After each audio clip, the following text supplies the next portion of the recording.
friends, and welcome to Beyond the Veil. Today we have a special guest. It is Ben Scrivens, who is the founder, CEO, and president of Fright Rags. Now, guys, if you're a horror fan and you love t-shirts, you probably already know about Fright Rags. But even if you didn't, you go into any horror magazine, Fangoria, Rue Morgue, you will see an advertisement for Fright Rags, or you will see somebody wearing their gear. Today, I am wearing my Misfits Jerry Only shirt. That is Fright Rags. And if you do a Google search, they always come up for horror t-shirts. They're the best in the business. Ben, thank you so much for coming in today. It is such a pleasure to have you. No, thanks for having me, Henry. I appreciate it. So Ben, I was reading a little bit on your website, and I know you give your origin story. So I was hoping if you can just give our audience who might not know, talk a little bit about your origin story leading up to the creation of Fright Rags. Sure. It started October 30th of 1981. We were at a friend's house. They owned a deli and they lived in above the deli, and they had a living room in the back. And it was me and my parents and my brothers and my sister. We were over there, and I was 4 years old, mind you. So we were just over there having a Halloween party, and I was getting bored and I wanted to go home. And I asked my mom, and it's like, "Can we just go?" And she's like, just go watch TV, So I went over and plopped myself in front of the TV, and that's when Halloween came on. It was actually, come to find out, it was the network television premiere of John Carpenter's Halloween that night. Wow. It was the NBC Friday night movie. And, obviously I didn't know that at the time. I just sat and watched this movie that captivated me in a way that, as a 4-year-old, had never really seen before, clearly. And it just, for some reason, stuck with me. I'll never forget that night. I'll never forget that moment of watching it. And I just remember after that being really interested in horror. I didn't, again, I was 4, so what did I know? I was just like, I want to see more like this. And this was at the very beginning of the home video market, and we had just gotten a Betamax, Rochester, New York, which is where I am now, where I've grown up and have my business now. Lived here all my life. They were a test market for VHS and Beta, and so my dad ended up getting a Betamax, and we would get movies from the library, and then of course mom and pop stores. But every time I'd go into these stores, I would be looking at horror movies. And as I got a little older and watched more, I started going to one of the mom and pops that was just about a mile away from my house and wanting to rent movies. And by the time I was 9, the clerk would be like, "I got to call your parents here. It's rated R." And my parents would always say yes. And my parents were like, "Can't you just let us sign the back of his membership card or something so that, you can rent him on his own?" And so then I kind of got that gold card, like I was able to I remember those, like lifetime member. Yeah, basically. And I could literally walk in with any of my friends and pretty much get whatever I wanted except what was behind those saloon doors. So yeah, I mean, that's how I was just a horror fan, and I wanted to watch horror movies, and I read Fangoria, and I just ate it all up. And really, having been a lifelong fan, as soon as the internet kind of came about in the mid to late 90s, I was already in college at the time, and that was the first time I ever got online. And it's funny, the first thing I ever typed into web crawler, I think, ever was 1975 Captain Kirk mask, because I wanted to see if I could find one. And again, it was pervasive throughout like my life, if you will. And I remember coming home from college, and we still had like a 28.8 modem, so things took forever. But I think it was HalloweenMovies.com, or it was one of those Halloween sites, that the first ever images of the TV cut of the movie, because it was just coming out, I think, on Laserdisc, and the TV cut had never been released on any form. And as a 4-year-old seeing it on TV, I remembered those scenes, but they were on no other version I had ever gotten since then. And I thought I was going crazy, and there wasn't a lot of information about it. And then this whole article. So I remember hitting the link to that, to look at the images. And of course, it took like a half an hour to get the images to load. But I was like, oh my God, I'm not crazy. So all of these things, getting online, meeting fellow fans on message boards. This is way before, obviously, any social media, let alone, Facebook, Instagram, or Friendster, or MySpace even. This was just finding people on message boards. And I just converse with fans. I liked seeing what other people were doing. So getting into like the early 2000s, if you will, 2000, 2001, 2002, I was like, this is awesome. Like people are making really great Michael Myers masks or Jason hockey masks or Freddy gloves or just other props or anything. And I just felt that creative drive. I've always been into drawing or filmmaking or music and all those things. And I've always, and I went to school, to college for graphic design. So I had a background in some of this. And I just thought, well, I've always been the one to wear like the goofy t-shirts. I always had like, even in high school, I remember being kind of somewhat known for like silly t-shirts. I remember wearing a t-shirt with just a big Gilligan face on it. This was really back in like the early mid 90s where it was not as much of the irony and the satire as you get now with stuff. Like it was kind of early days of that and pop culture of those types of things. I mean, pop culture was everywhere, but I just mean it on in that way on t-shirts. And I gravitated towards that. So I thought, what if I mashed them together? Because any horror shirt I've seen up to that point to me didn't resonate. It was the poster art or it was just something didn't really satisfy my desire to wear something, it didn't fit my aesthetic. So I was sketching out some ideas one night. At this point, I had a full-time, I was working full-time and my girlfriend, now wife, were living together. So I had a lot of free time. We were in an apartment, so we didn't have to worry about lawn care and before we had kids. So this is like, I went to work, came home, whatever. And I came up with this idea because this was back during the what would Jesus do craze. And I just thought it'd be funny to do a WW and a hockey mask and a D. And I thought that's to me, that's funny. Like Yeah. it fits my sense of humor and fits my style. And it's simple. And I like that. And if you get it, you get it. And I was on a friend of mine, Justin, shout out to Justin Mabry, who had the Night Owl production forums, and he went on to start Trick or Treat Studios, that company, Oh yeah. with his buddy Chris. But he and I have been friends, since the beginning and of all this, Fright Rags 20 plus years ago. And he was like, dude, you should post those t-shirt designs on my forum. And I was like, I don't want to like, I felt weird. He goes, no, it's cool. You should totally do it. So it was like the what would Jason do design, and there was just one with just the hockey mask, and there was one with like a really basic Michael Myers, and it said trick or treat underneath it. Very plain, very simple. Um, and I posted them on his forum, and people just started chiming in like, those are really cool. Like I would buy that as a shirt. I'd buy that, blah blah blah. And that was literally having. I mean, it could have been, I don't know, it could have been only 10 comments. I don't really remember, but it was enough for me to go, huh, maybe I should try to make these on t-shirts and sell them. Like, why not? And I had a little bit of screen printing knowledge. I'd taken some classes in the past, but I really didn't have the room to set up screen printing equipment or all that. So I decided to order them online. I remember being at my job and I had everything loaded on. I think I got them from Creative Ink, which I think is still around, and they were really expensive for a one color shirt. But Mhm. anyway, I had it in my cart. It was like $600, and I was like, I don't even have this kind of money. Like, I have my credit card, and I don't know what the hell I'm doing. I literally don't know what I'm doing. I'm gonna literally buy $600 worth of T-shirts. Like, what am I doing with myself? And I clicked buy now, and I told my wife later, she's like, "What are you doing? We're saving for a wedding. Well, like, what are you crazy? I'm like, I don't know. I'm gonna try to sell some T-shirts." So I thought of names, and I was putting names together, like what's scary and what's shirts, and I came up with Fright Rags, and I came up with a logo, and I had to hand code the HTML website, plug in the Wow. PayPal, and I'd never done. I mean, I made websites for school in the past, but I'd never really done anything like live online type of thing. And I just did that over the course of a weekend, and I put it up for sale, and people started ordering them. And I mean, I didn't sell through right away, but I sold a few, and that really gave me the bug because it was like, oh my God, someone just sent me money for something I made.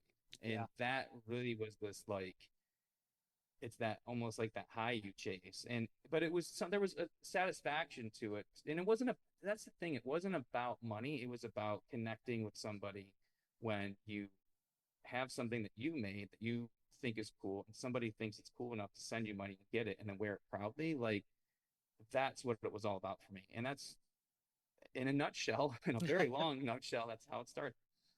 Now, I think the one thing that you did mention, which I find really interesting, is that you were saving for a wedding, you have a girlfriend, and you have a full-time job. What really made you make the jump?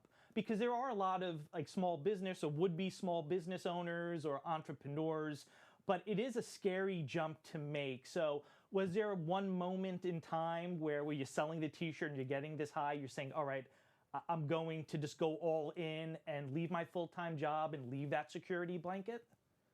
Yeah, absolutely. So I think it was Seth Godin, marketing extraordinaire, who Yep. said it. I think it was him who coined the phrase, it takes 5 years to become an overnight success.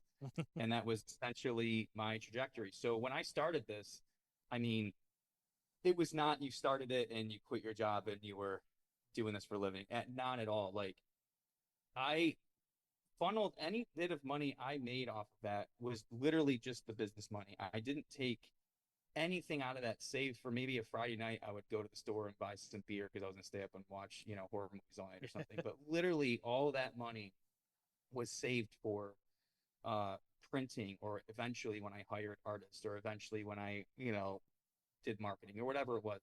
It was all in its own sort of account.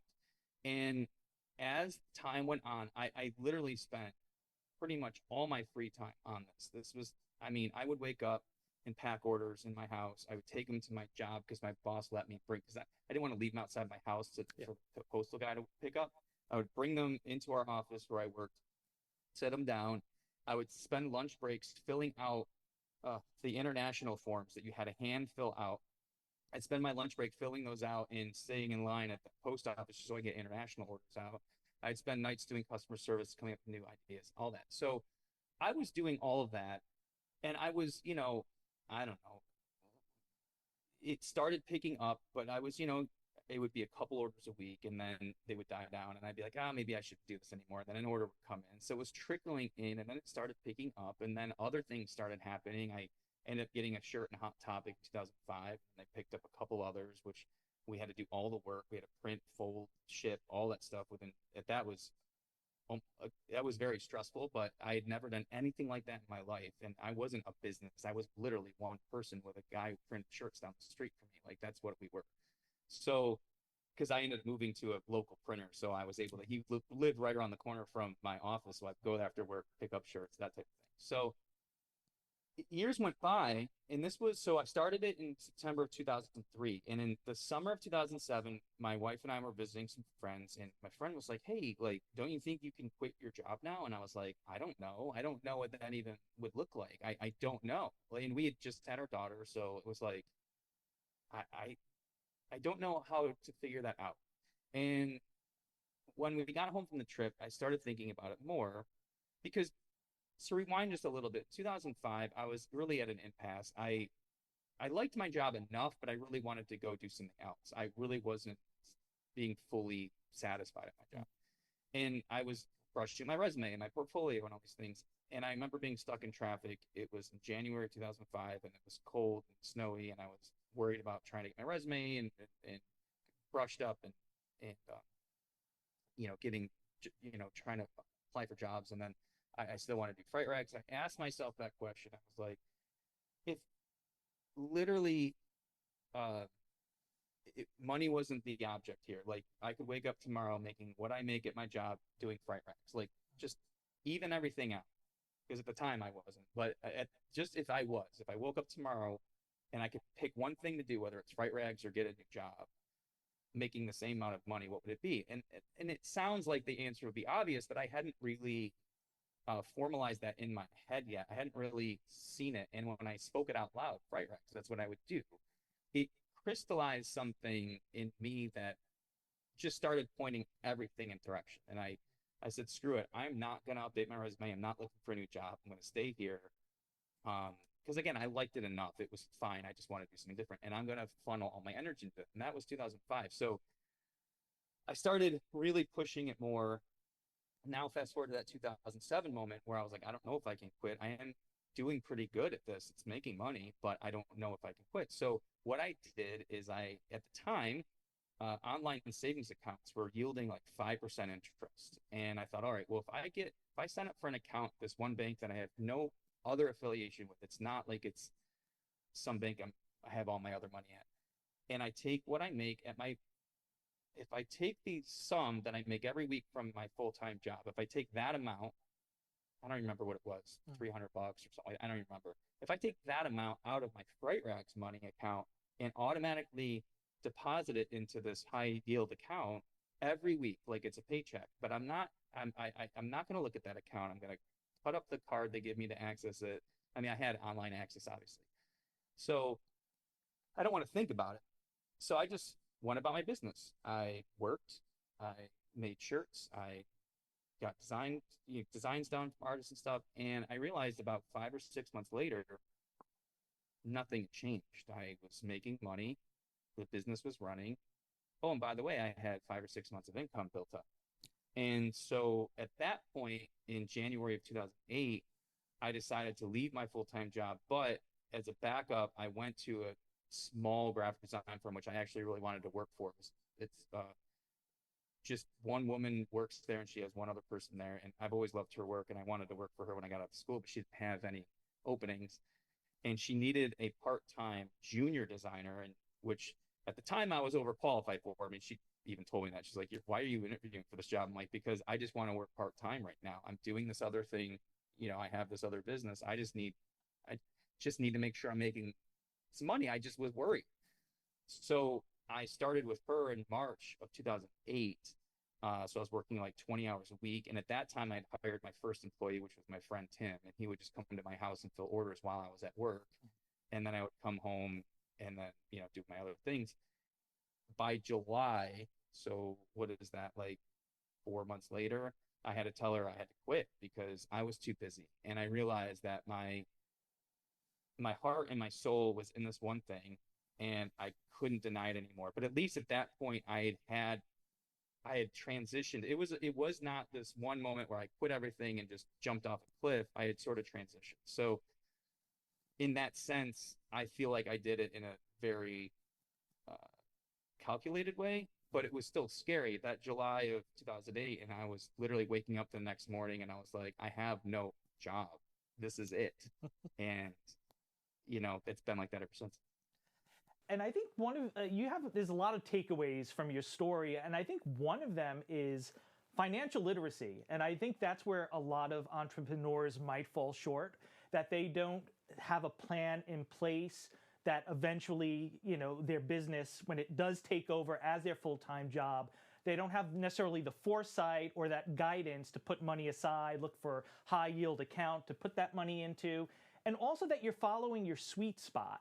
And I know Seth Godin, he mentions about raving fans. So it seems like you had all of this going on together. You have raving fans, you have people, the word's getting out. You had the foresight to put money aside and make sure that you were looking towards the future when it did take over as your full-time job. And you have something that you're passionate about. And sometimes people will start a business saying, oh, I can make a lot of money from this, but then heart is not really into it, So it seems like you have a lot of great things going, and it would explain a lot of your success today.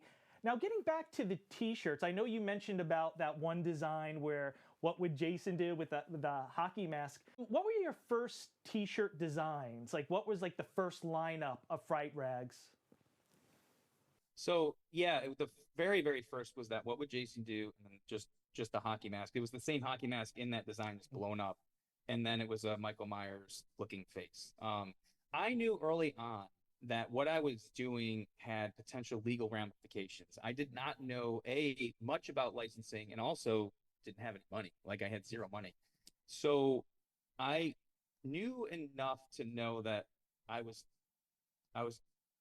on a certain fine line of what I was doing. And I tried to, at the time, my best of my ability to make it clear that they were parody or whatever, even though I was riding that line really close and to the point where I probably wouldn't have held up at all. And I'll get to that in a second.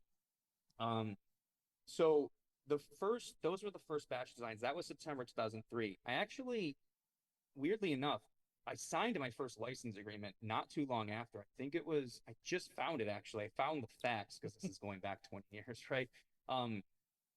that I had to have sent to my office at the time, which was funny. I had to run to the office and grab the fax and sign something and send it back. But it was Sleepaway Camp 2 and 3, and we still have that license to this day.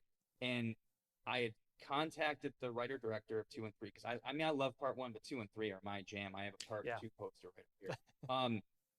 I love them so much, and Michael Simpson was gracious enough to be like, "Yeah, do what you want," and you know, it was like an 8 or 10% royalty at the time, and I didn't have to pay any money up front, and that was my first dose of how licensing works. I mean, that was literally like a paragraph agreement. Now we get like 30-page agreements, you know, with all sorts of things. But that was my first sort of understanding of it. But so I would pick properties like I think the next one I did was like a Freddy. It said "This is God," and he's got the glove in his face, and there was a Leatherface one. I said carnivore on it. You know, I mean, I look back at those and I cringe because I'm like, oh my God. And then I started doing some limited edition stuff. Like there was a Freddy versus Jason one that I did that I took a picture of my Freddy glove and the mask over it. And then I kind of worked it in Photoshop and breaking it down into solid colors. And I did a My Bloody Valentine one. Those were the first round. But knowing what I knew about the fact that if I didn't have a license, I had potential of getting shut down or cease and desist or whatever it was, I still towed the line. Although in November of 2005, I did, no, it was right before that I received the cease and desist for What Would Jason Do from New Line Studios. And they were claiming to, you know, what they were saying was, you know, they own the rights to the hockey mask. It never said Friday the 13th, mind you. It never said Jason. Yeah. It just had the hockey mask. But they were saying, hey, it's got the same number of eye holes and of the holes in the eye hole shape and the shape, all this. Yeah. All this legal scaring the hell out of me because I didn't want to get sued. Sure. And so what I did is I redesigned it, made it basically look like nothing like a traditional hockey mask. It actually looks like one of those dime store masks you can get at like the drugstore. Yeah. So, but it had the idea, and I actually put it on Justin's forum, and everyone's like, "Oh God, that sucks. That sucks." I'm like, "No, I get it. You know, it's not. It doesn't look like it's made by a true fan, but I'm trying to skirt some legalities here." And I was kind of ballsy. I said, "Look, I took all your trademarks out of this thing. I'm going to sell it now because it doesn't infringe upon you." And they're like, "Okay, just don't say Friday the 13th." I'm like, "I never did." And literally the next day, Hot Topic placed an order, a test order for 900, and then they placed an order for 3 or 4,000, and then they placed another order for another 3 or 4,000 within months. And it was insane. Like, and we had to dwell it. So that was like crazy. And that was another thing. Like, there was another order that I actually did for a friend of mine who worked for the Genetics Journal. I just helped her facilitate some printing for shirts because, you know, that's what we were doing. And they had a budget they had to spend, so I made a lot more money on it than I ever would have expected. I was trying to give her a really good price. She goes, "No, we have to pay this much," and it was like over double what I was charging her. I'm like, "Why?" She's like, "We have to use this money." I'm like, "Okay." So I also had, and with Hot Topic money, which was pretty good, I never spent any of that. I kind of just kept that aside because I was like, I what am I going to spend it on right now? Like, I can't hold any more inventory in my house, and I didn't want to get an office at that time. So yeah, that's going back to the financial part. You know, I had some of that money set aside for me as well because I had blown through it. I did spend some of it. I mean, I bought a really nice computer at the time and bought some things because it was for work. But other, you know, so I had a little bit of that money saved up too. And, you know, I think that's what makes Fright Rags special is that it's officially licensed. So, I mean, people might go on TeePublic or go to these other sites where obviously the copyright and issues, there's certain things, you know, and I know people skate, but I'm glad you touched upon that because I imagine that to probably be a difficult process. You mentioned how before with Sleepaway Camp 2 that you're getting a fax, one page, you know, pretty simple, but now it seems like it's become more complex. So would you say that's where you spend most of your time as the CEO and president dealing with these types of aspects? Yeah, I would say it does take up a lot of time these days. I mean, when we started getting into licensing, you know, that first license was, you know, a long time ago, but it took a few years before we took on anything else that was official. But even when we did, it was small and very sort of measured, right? So it was like this license would introduce this one term that I had no idea about. So I'd go look that up, educate myself, come back. Okay, now I understand. Then the next license we get were all new terms or a whole new thing where I was like, wait a minute, what does that mean? I have to learn about it. And it just kept getting more until, nowadays we're pretty familiar with, what we're looking for, what we have to deal with. And yeah, it does take up a lot of time because with license agreements, I mean, luckily I have a great team that helps me with a lot of things. So it's not just me doing it, but there's approvals. You have a design done, but it has to be approved by the studio. You can't just because you have the rights doesn't give you the ability to do whatever you want. So it's understanding the limitations, which sometimes means you can't use an actor's likeness or you can't use this, you can't use that. Understanding that, trying to come up with concepts and ideas to work around that, getting designers involved, having them do some work, submitting it, seeing what the notes are, and then you have to submit pre-production products or you have to get them tested because some studios want things tested for, Prop 65 or other things. You got to get that done. And then it's marketing them and making sure we have to order them and, all the inventory and that type of thing. So it's multifaceted and I have my hands in a lot of different pots. I mean, again, I have a team, I have a marketing director that takes care of all the social and does a lot of design work for us too, and newsletters and all the great things there. I have a production manager who's handling a lot of the artists and approvals and all that. So I have people, and the other thing is you have to report that every quarter you have to report, your sales. So my office manager is literally in her office over there right now putting together sales reports from last quarter because they're due at the end of the month. So it's all of those things. Then we owe royalties, and then it's always talking to people about new deals or renewing deals. If a deal's up, because it's usually about a 2-year deal, when it's up, are we going to renew? If we are, we have to negotiate a term and price and all that. So it's always a part of what we do. I mean, it's constant. If we didn't have licensing to think about or worry about, I mean, things would go a lot smoother. But that's just the reality. And it seems like you really have gotten an education. So you're an artist, you're a designer, and now you're going into this new role and you've been in it. But what would you say if you could pick one thing? What is your favorite part of the day, if you have one, or your favorite task to do during the workday? I mean, what I like to do most, but I don't take a lot of time to do it, is I do like just quieting down and coming up with ideas. Like there was, just to give you an example, there about 5 months ago, 3 months ago or so, I can't remember when. No, it was about 5 months ago. I just remember finding like I just need to take time to write. And because a lot of my time it's bouncing around. It's writing emails and it's putting tasks in our project management software so we know where everything is. It's keeping track of things.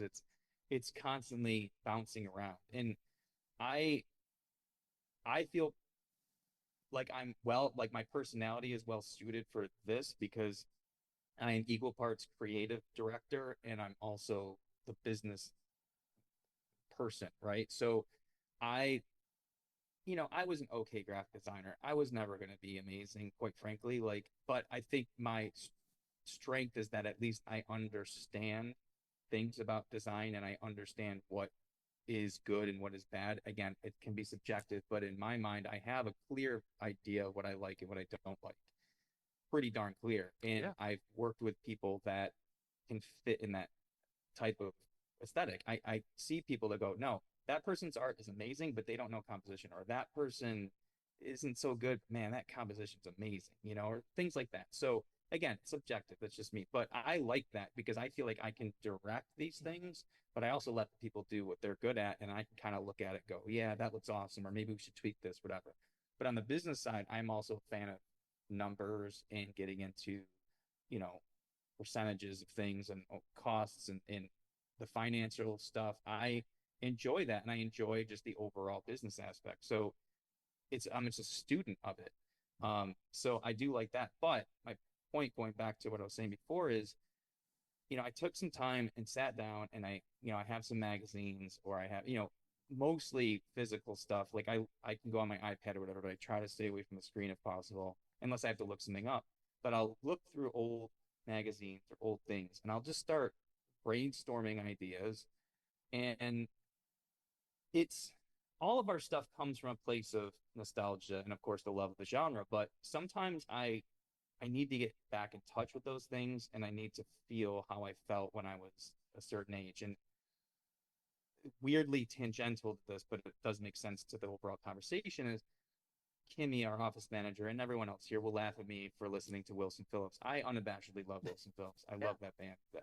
They're great, and I could go on about that. But part of the reason I like them so much is because when I put their music on, I'm 12 years old again, and I'm in my room and I'm reading Fangorias and I'm drawing comic books, and I'm in a place mentally where I'm not worried about the things that as a business person I have to worry about, or as an adult, as a parent, and I can find that space where I can be, and then I can grab something from it.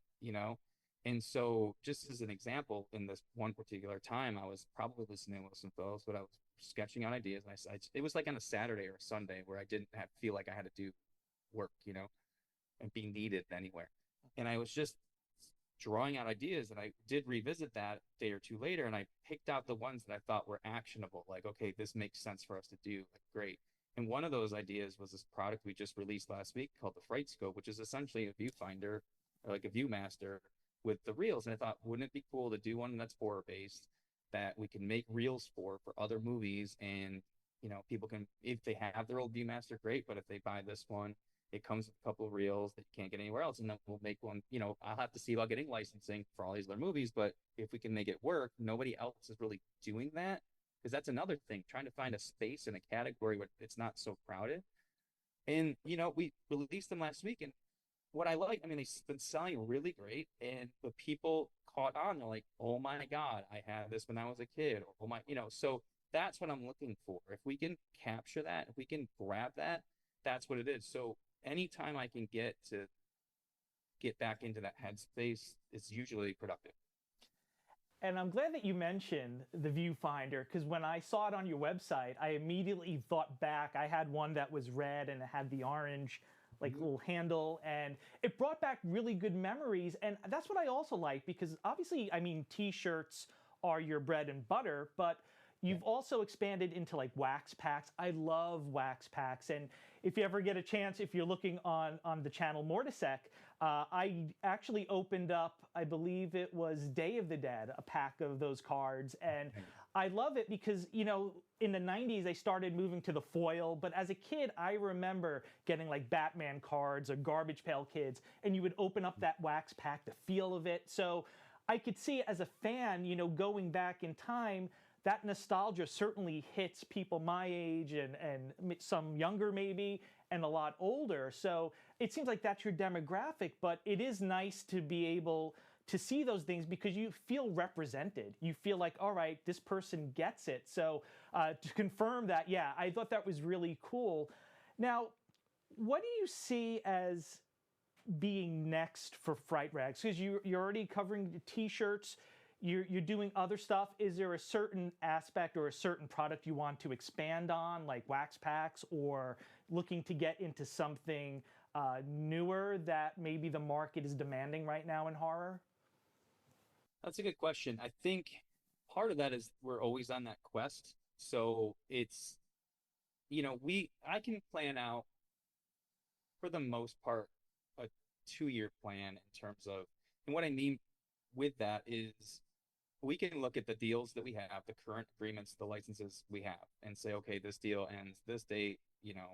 We pretty much have enough going for the next couple of years to sort of plan out and look at and go, okay, we haven't done anything with Killer Clowns in a while. We should do something here. What can we do with it given the categories we have? Because each title, you only have a certain amount of categories to work with. You can't just do whatever you want just because you have the rights.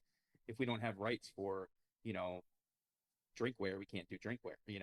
So there's all those sort of, in some ways, impose limitations because of the titles that you have and the categories you have. So if I come up with a new idea like this Fright Scope, I have to make sure I can add that as a category when I renew licenses, or if it's something I can add on while we have a license. Like, I have to take that into consideration. But so for the next, say, year or two, I'm already planning more reels for the Fright Scope. We have trading cards that we have to work on. Luckily, we have more full sets to work on. We've got at least 3 or 4 that we have to get done next year or two. we're doing a lot of activity books that we want to get done. In this sense right now, where I'm at right now is we have a lot of categories we're already fielding and working on. So we have to kind of stack them up a bit and be like, okay, what ones do we have activity books for? Let's get these on the calendar. Let's figure out how to get all these done, because we're also working with other partners, distribution partners like Diamond and other places that are now starting to buy them from us and sell them in other markets, which is awesome for us. But it adds a layer of complexity in terms of planning and all those things. So I'm kind of in that mode right now. And so it's hard to say, oh, what's the next new thing, especially because Fright Scope just came out. Um, it's not like we don't have ideas. There's definitely ideas I have that I need to look back at and go, okay, when I have a moment to be like, all right, are we good for like a few days? Like in terms of like things are cooking along, we can see the next few months. Because the other thing is I can plan out all of next year if I want to, but that will go out the window in January because things move around all the time. We're stuck in approvals, production issues, blah, blah, blah, blah. We need to have contingencies, plan Bs and plan Cs to move things around so that we're not stalling out.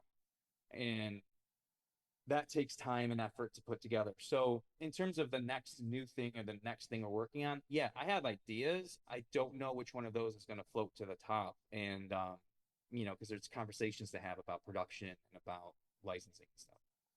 Yeah, and also, I mean, I'm, in my full-time job, I'm a researcher, so doing like focus groups, getting ideas of what people are looking into and what people might want in that fan base. So there's a lot of moving parts, and it's very much like doing an interview. You have questions prepared, but you also have to be fluid in that if somebody answers a question that you might have had, like, I had one question that you answered towards the bottom of my list, then you readjust. So there's always those moving parts, and you kind of, like what you're saying, you kind of have to go with the flow. I was going to ask another thing as we start winding down. What is your favorite horror film? I mean, it's Halloween. It's actually my favorite movie of all time. Like horror, non-horror, doesn't matter. It's like Halloween's way up here, and then everything else is below it. It's again, I think it's because I saw it at the right time, at the right age, or at the wrong time and the wrong age, depending on who you are. But it affected me. It's hard to describe, and it's funny because I've met other people that saw it the same night I did and felt the same way, or any other movie that they had that story with. I snuck downstairs and I wasn't supposed to watch this movie, and it's my favorite movie. But and I know I sound like a broken record when I talk about Halloween, but it's true. Like that movie for me it's a perfect movie, and I never get sick of it. And it's it's just the best for me. It literally is the best. Like it's like the Desert Island movie. You can only take one movie with you. I'm like, well, of course I would take that. I mean, yes, I love other movies. Like like I absolutely adore plenty of other horror and non-horror films, of course. But I mean, that's a movie that's just it's the perfect movie. Now, speaking about the next generation, are your children fans of the horror genre? So yeah, I have a daughter and a son. My daughter is turning 18 in just about a month. Oh my God. And then my son's 15. It's funny, they grew up around horror because of like my house isn't like decked out in horror. I mean, my wife is sort of into it. I mean, we love Halloween, first of all, like the holiday Halloween. Like we decorate to go all out for Halloween, give out the full-size candy bars. We go all out for it. In terms of horror in general, I mean, she likes certain movies or whatever. She's more into fantasy sci-fi, like Lord of the Rings and Harry Potter, which I love too, but that's her thing. So I'm usually watching horror, strictly horror by myself or with a friend or something, which is fine. But my kids grew up around it because I would always have like, well, obviously my office here is always full of stuff, but at home I always had like a home office, and now with our the house moved into several years ago, I have a whole kind of wing addition that's all my horror stuff, and where I work out of a lot, and I have a movie room over there and stuff. So they've been around it. They've come to my office. They see it when they were little. They're not scared of any of it. My daughter isn't really into horror movies. Like she's just not her thing. My son, though, when he was around 8 or 9, I had him watch Halloween the first time, and he liked it. And we started watching more movies together. And then he would just watch movies on his own. And it's funny because, when they get to a certain age, it's like, they're teenagers. They don't want to hang out with you, or they're always in their room or whatever. And this is so funny because he'll talk about a movie he's seen. I'm like, you saw that movie? when did you see it? And he's like, oh, I saw it on, TikTok, or because he could watch movies on TikTok, or I saw it, he's streaming because we have all the streaming services, and he's in his room and he's got his computer in there, he can watch TV and stuff. So like we were literally talking, this is no joke. A couple of weeks ago, we were talking about Terrifier, and he's like, oh, I've seen 1 and 2. I'm like, when did you watch 1 and 2?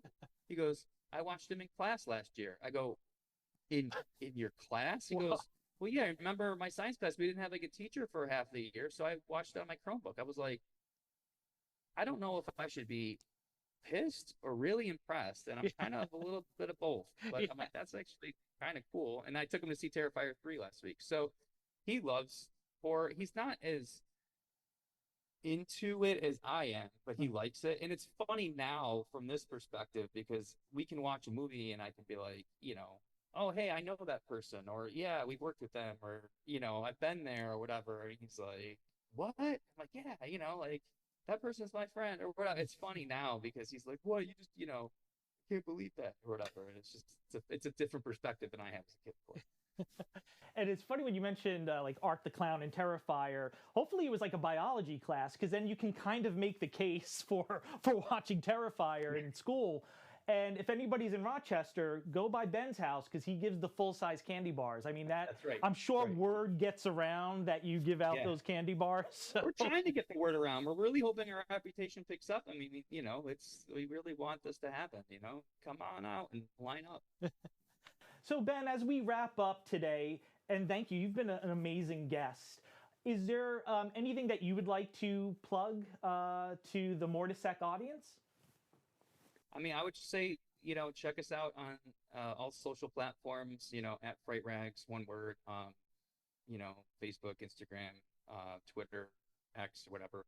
Obviously, check out the website, fright-rags.com.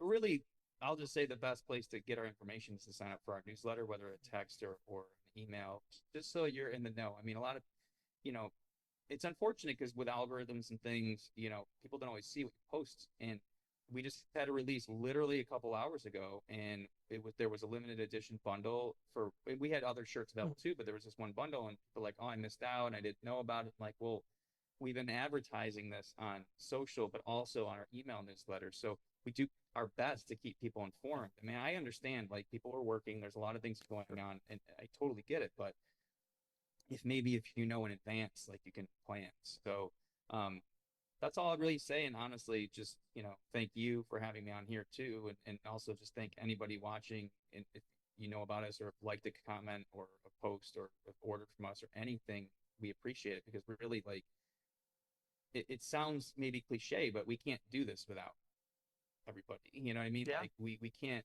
do what we do without people who order from us and support us. And that those people aren't just order numbers, like, we talk about it all the time here. Like, oh, did you see this person ordered? Or, oh my God, they ordered again. It's just, it's still that same feeling I got 21 years ago. Well, that's awesome. So Ben, thank you so much. Everyone out there in TV land or online, please like and subscribe. Please smash the notification bell for all new notifications. I always promise my son, he always shouts me out on his channel, so I will shout him out here. Please subscribe to Chase Tackles Halloween and Chase Plays Roblox. I will put links down for Fright Rags. Please check them out. Again, guys, amazing t-shirts, really cool stuff. Check them out. I'll put all the links down below. And thank you for coming down the rabbit hole with me, friends.